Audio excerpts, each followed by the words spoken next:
Hello everyone, I hope all are feeling well. और इस video में हम लोग देखेंगे प्रलय मिसाइल। आखिर प्रलय मिसाइल होता क्या है, इसके क्या यूज है, तो आइए यहाँ पे देखते हैं। सबसे पहले अगर देखें तो हाल ही में रक्षा मंत्रालय ने स्वदेशी short range ballistic surface to surface यानी कि SRBM मिसाइल प्रलय की खरीद को मंजूरी दे दी है, जो भारतीय सेना को उसकी युद्ध लड़ने की क्षमता हेतु सशक्त बनाएगी। और प्रलय मिसाइल के बारे में सबको जानने के लिए एक्साइटेड है। और प्रलय मिसाइल की बात करें तो इसकी परिचय के बारे में बात करते हैं तो प्रलय भारत की पहली पारंपरिक अर्ध बैलिस्टिक मिसाइल है और उत्तरी या पश्चिमी सीमाओं में किसी भी पारंपरिक मिसाइल हमले का जवाब देने में सक्षम है। एक अर्ध बैलिस्टिक मिसाइल का प्रक्षेपक कम होता है और यद्यपि यह काफ़ी हद तक बैलिस्टिक मिसाइल के समान ही होती है। यह उड़ान के दौरान मनूवर में सक्षम होती है। बैलिस्टिक मिसाइल को शुरू में चरणों में एक रॉकेट या बोले तो रॉकेट की श्रृंखला द्वारा संचालित किया जाता है, लेकिन फिर यह एक शक्तिहीन प्रक्षेपक का पालन करता है जो उच्च गति पर अपने इच्छित लक्ष्य तक पहुंचने के लिए नीचे की ओर झुकता है। मिसाइल को इस तरह से विकसित किया गया है कि यह इंटरसेप्टर मिसाइलों को हराने में सक्षम है और हवा में एक निश्चित सीमा को कवर करने के बाद यह अपना रास्ता बदलने की क्षमता भी रखती है। विशेषताएं की बात करें तो यह एक ठोस प्रणोदक रॉकेट मोटर कई नई तकनीकों से संचालित है। मिसाइल गाइडेंस प्रणाली में अत्याधुनिक नेविगेशन प्रणाली और एकीकृत एविनोक्स शामिल है। इसकी तुलना चीन के डोंग फेंग 12 और यूक्रेन के साथ चल रहे युद्ध में इस्तेमाल की गई रूसी इस्कंदर मिसाइल से भी की जा सकती है। यह लगभग 350 किलोग्राम से 700 किलोग्राम तक के पारंपरिक आयुध ले जाने में सक्षम है, जो इसे और भी घातक बनाता है।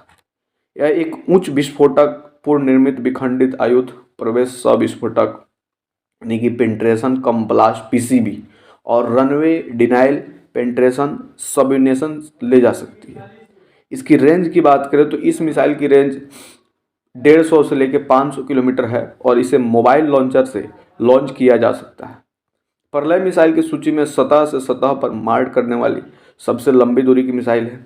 सेना के पास अपने शस्त्रागार में ब्रह्मोस सुपरसोनिक क्रूज मिसाइल भी शामिल है, जिसकी सीमा 290 किलोमीटर से अधिक है। इसकी महत्व की बात करें तो यह भारत की पहली सामरिक अर्ध बैलिस्टिक मिसाइल है और सशस्त्र बलों और वास्तविक युद्ध क्षेत्र में दुश्मन के ठिकानों और प्रमुख प्रतिष्ठानों को नष्ट करने की क्षमता प्रदान करती है। प्रलय ब्रह्मोस सुपरसोनिक क्रूज मिसाइल के साथ भारत की नियोजित रॉकेट फोर्स योजना का आधार बनेगी। यह सामरिक युद्ध क्षेत्र की गतिशीलता को पूरी तरह से बदल देगी और भारत के पास लंबी दूरी की 2 पारंपरिक मिसाइलें होगी। ब्रह्मोस एक क्रूज मिसाइल विकल्प होगा, जबकि प्रलय एक बैलिस्टिक मिसाइल विकल्प होगा। बैलिस्टिक मिसाइल बनाम क्रूज मिसाइल। बैलिस्टिक मिसाइल की बात करें तो इसमें प्रक्षेपण गति और प्रक्षेपवक्र में यात्रा गुरुत्वाकर्षण वायु प्रतिरोध तथा कोरियोलिस बल पर निर्भर करता है। बट की यही की अगर बात करें क्रूज मिसाइल में तो यह तुलनात्मक रूप से गति के लिए सीधे प्रक्षेपवक्र पर अनुसरण करती है। उसके बाद बैलिस्टिक मिसाइल की बात करें तो पृथ्वी के वायुमंडल से बाहर जाती है और पुनः उसमें प्रवेश करती है।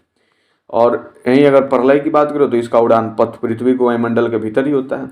बैलिस्टिक में बोल रहा है लंबी दूरी की मिसाइलें 300 से लेकर 12,000 किलोमीटर तक, और प्रलय की बात हो रही है कम दूरी की मिसाइलें लगभग 1,000 किलोमीटर तक की range. Prithvi as a ballistic में आती थी आपका पृथ्वी 1 था, पृथ्वी 2 था, अग्नि 1 था, अग्नि 2 था और धनुष मिसाइलें थी।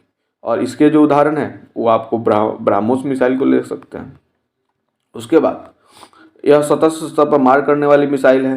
यह केवल तरल प्रणोदक द्वारा संचालित होती है, लगभग 7500 किलोमीटर दूरी तक टर्न पर मार पहुंचाने में सक्षम है। ऐसे पूछा गया था, तो इसमें एक क्वेश्चन आपको UPSC में पूछे गए थे। तो यहाँ पे पहला जो था सतह से सतह मार करने वाली मिसाइल है। तो ये था प्रलय मिसाइल के बारे में छोटी सी इन्फॉर्मेशन। आपको कैसी लगी कमेंट करके बताएंगे। जल्दी मिलते हैं नेक्स्ट वीडियो में, तब तक के लिए बाय बाय।